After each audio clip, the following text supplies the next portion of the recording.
Welcome, everyone. I'm excited to have you here today. Today's presentation is about Zakaah, the third pillar. We'll explore its significance, how it's practiced, and why it's so important in our faith. So, let's dive in and learn more about this vital aspect of our spiritual life. Today, I want to talk about the second act within Islam, which is Zakaah. Zakaah is more than just a duty. It's a powerful act that makes us more compassionate and connected to others through generosity. When we give Zakaah, we're not only helping those in need, but we're also purifying our own wealth. It's like a spiritual cleanse that clears away greed and selfishness. Zakaah also acts as a kind of shade or protection for us, shielding us from the negative effects of greed and materialism. Interestingly, it allows us to give away what we love most, our wealth, knowing that it's a form of worship and a way to purify our hearts. Finally, by giving Zakaah, we're actively fighting greed, which is a common challenge in our lives. It reminds us that true richness isn't in how much we accumulate, but in how much we share and how generous we are. All of these points tie back to the broader theme of continuous learning and spiritual growth, showing us that acts like Zakaah are essential steps in becoming more compassionate and spiritually fulfilled. Zakaah, as many of you know, literally means growth or purity, and it's a fundamental act of worship in Islam aimed at purifying our wealth and soul. On this slide, we see that the rate of Zakaah on money is set at 2.5% of the nisab level. Now, the nisab is essentially the minimum amount of wealth one must have before they are obliged to pay Zakaah. It's calculated based on the value of gold or silver, which has led to some scholarly debate. Some scholars prefer to use the gold standard, while others suggest silver. Interestingly, they've given the option to choose either, depending on individual circumstances or scholarly preference.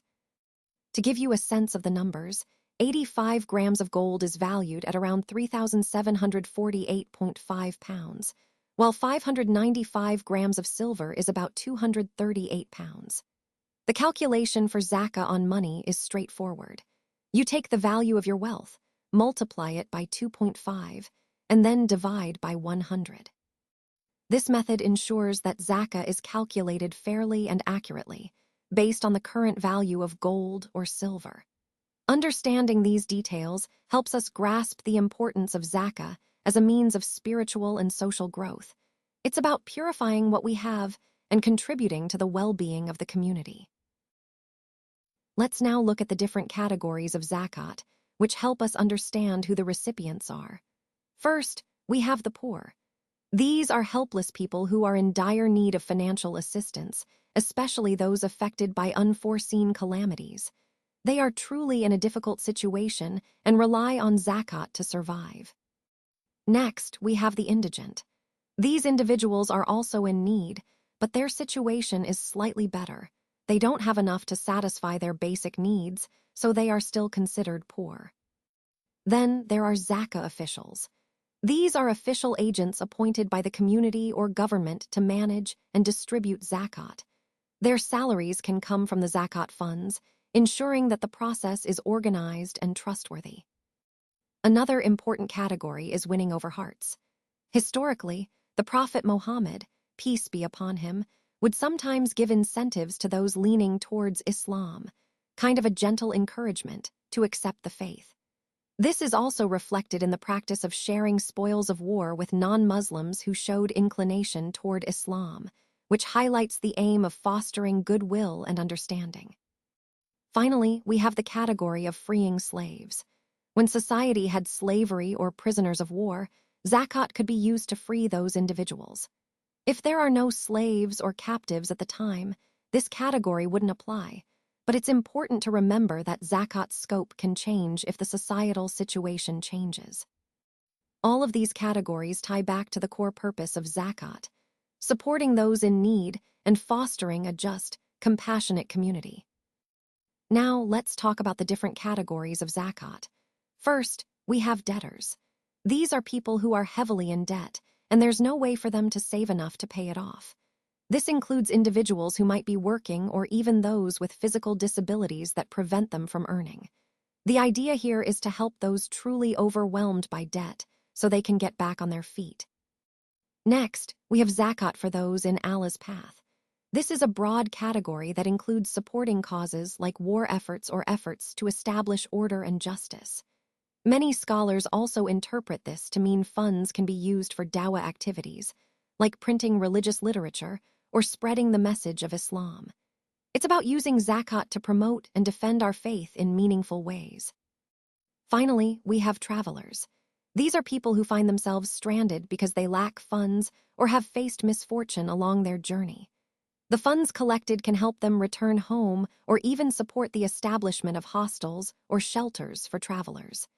The key principle here is providing assistance to those in need during their time of hardship, whether to reach safety or comfort. So these categories reflect the broader purpose of zakat, supporting those who are truly in need, whether due to debt, in the cause of Allah, or during life's unexpected journeys. Zakah al-Fitr is a form of spiritual development for believers.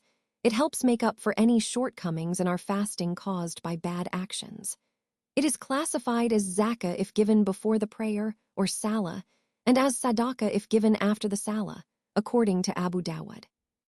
It's recommended to distribute Zakah al-Fitr 1 or 2 days before Eid, and ideally, it should be given before the Eid prayer, as mentioned in Bukhari. The minimum amount required is a esa, which is roughly 2 handfuls of food, and this applies to every Muslim, whether they are free or enslaved, men or women, old or young, as outlined in Bukhari and Muslim. Importantly, Zakah al-Fitr can be given on behalf of anyone you support, for example, family members or those in need.